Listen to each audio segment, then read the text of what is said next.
మళ్ళీ అక్క మహాదేవి సెన్స్ నేను చేయగలిగా. ఆమె తొడల మీద పడుకోబెట్టుకుంది, బారైన వెంట్రుకలు. అప్పుడేంటంటే సోలు అలిసిపోయి ఏడ్చి అదే ఆనందం, మళ్ళీ అదే ఏడ్చి పడుకుని ఉన్నా రూమ్ లో. నాకు ఎవరు లేరు అప్పుడు, ఎవరు లేరు. నా జీవితం ఏంది ఎట్లా అనుకునేదాన్ని అంటే అప్పుడు నేను, ఇంక జీవితం అంటే ఇదేనేమో. ఆనందం వస్తుంది, ఎట్ ద సేమ్ టైం ఏడుపు కూడా వస్తుంది. ఎవరు లేరు, ఇంకా నేను ఇంతేనేమో. ఏంటంటే ఎవరు వచ్చినా ఉండేవాళ్ళు కదా నా కాడ, పోతూ ఉండేవాళ్ళు. నెల్లు మరి ఒక్కదాన్ని అంటే ఎట్టుండేది, ఇట్లా కుర్చీ వేసుకొని కూర్చుంటే ఒక్కదాన్నే కూర్చోవాలి. ఇంకా నేనే, ఫోను ఉండేది కాదు. నేనే ఏడ్చి నాకు ఒక టైంలో వచ్చి మా అమ్మ అన్న నాతో ఉంటుంది, మా అమ్మతో అన్న మాట్లాడాలి, మా అమ్మతో ఉండాలన్న ఆకాంక్ష పెరిగిపోయింది నాకు. ఒక తోడు అనమాట. అంటే ఈ సృష్టిలో ఎవరు ఉండరు, నాకు అర్థమైపోయింది నాతో.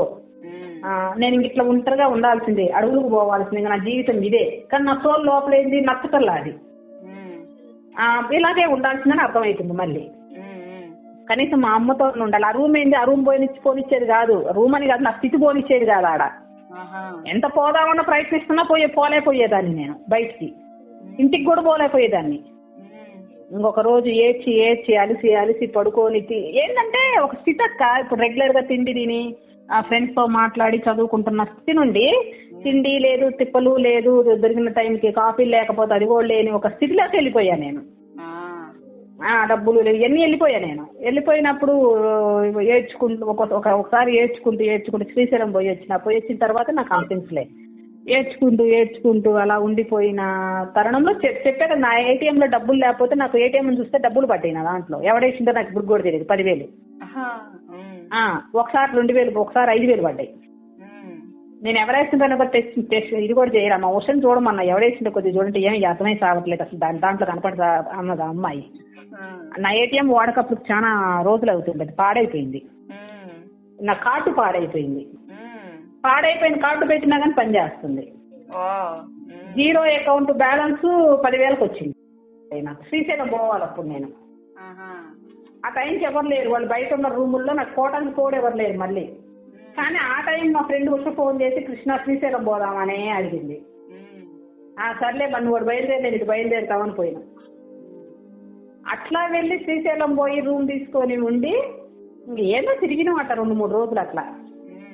ఇంకా తిరిగి వచ్చేసరికల్లా అదేమో మళ్ళీ నా రూమ్కి రాలా. నా రూమ్ కొత్తవానే అన్నా నేను రామకృష్ణ నేను ఇంటికి పోవాలన్నది. తన ఇంటికి పోయింది. నేనా బస్సు దిగితే మిడ్ నైట్ 12కి 12:30కి MGA లో ఆగింది బస్సు. 1 అయింది.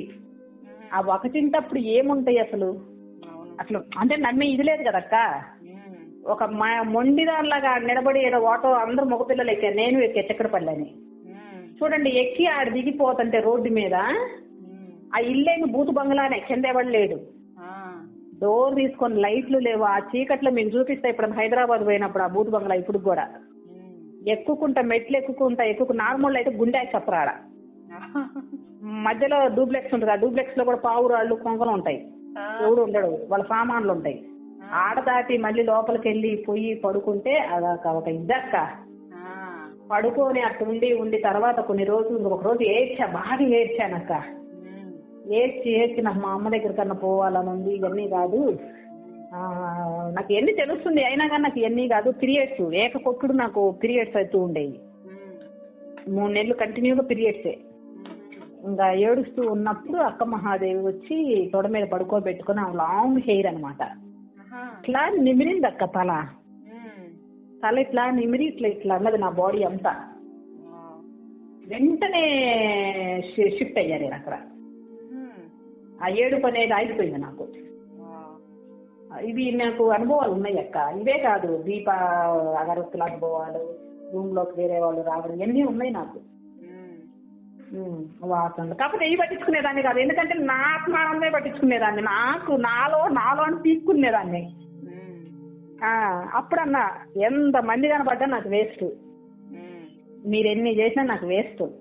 నేను ఆత్మ ఆనందం పొందండి నాకు వేస్ట్ అనుకున్నా. ఆ తర్వాత నాకు పొందిన తర్వాత నన్ను నేను యాక్సెప్ట్ చేసుకున్నాక ఇంకా మార్పులు నేను చేసుకున్నా. పొందినాకే యాక్సెప్ట్ చేసుకున్నా నేను.